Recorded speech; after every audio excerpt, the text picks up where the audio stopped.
sada didaan civil service sa labas. Paglabas mo lang sana na didi na iskinita, amo na siya didaan civil service sa Tabok. Tapos adi naan balay.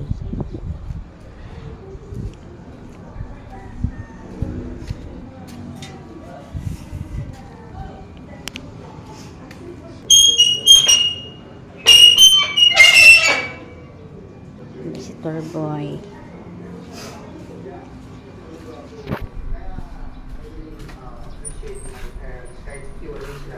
Ginawa ko, mamaya, in-invite ko ulit. Mamaya, konti ko naman, umalis yung mami. In-invite ko ulit. Parang bata. Lahat tasty. Kahit konting salita, sabi yung dati. Si Jen? Ako, anak kasi si CR. CR Didi.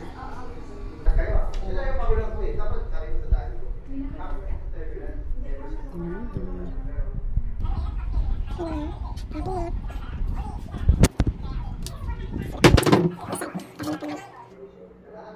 Nina, pwede mo na siya magamit.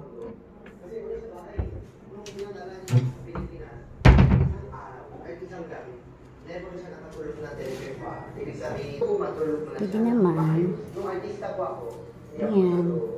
Yan nun, coffee maker. Ito na kwarto, takin lang.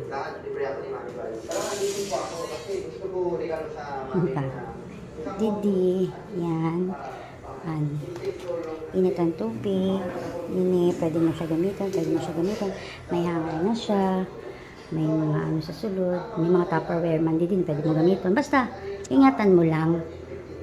Pag gamit mo, syempre, hugasan mo, balik mo kung di mo kinuha. Tapos may lutuan. May ref. Ang ref yan, nadamot ng sulod. Kaya nag-grocery na kami. O, diba? O, madami na siyang laman. Inididi. CR. Malinis ang CR. O, may shower. Tapos, gamit naman din na.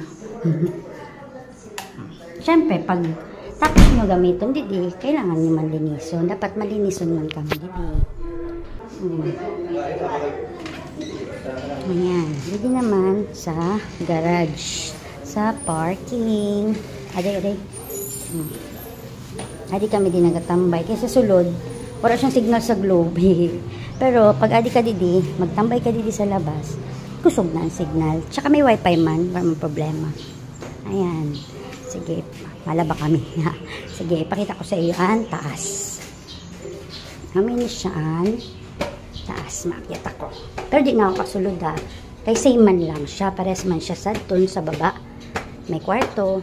May duwa na kwarto. May lutuan man. Amin sa taas. Adi siya. Amo man. Kung nanon sa baba na ipakita ko, amo man ang igwa dito sa taas. Igwa man kitchen. Duwa na kwarto, ano sad may CR, duwa man ang aircon, tig-usad ang kwarto, may dining, may sala, mo lang, sadi. May privacy ka mo kasi ibang agihan niya. Dili ka mo masasamo kon, ato ka mo sa baba. Ini, ibangan. Ada nang malabaw. Ang akon labandero, si Turboy.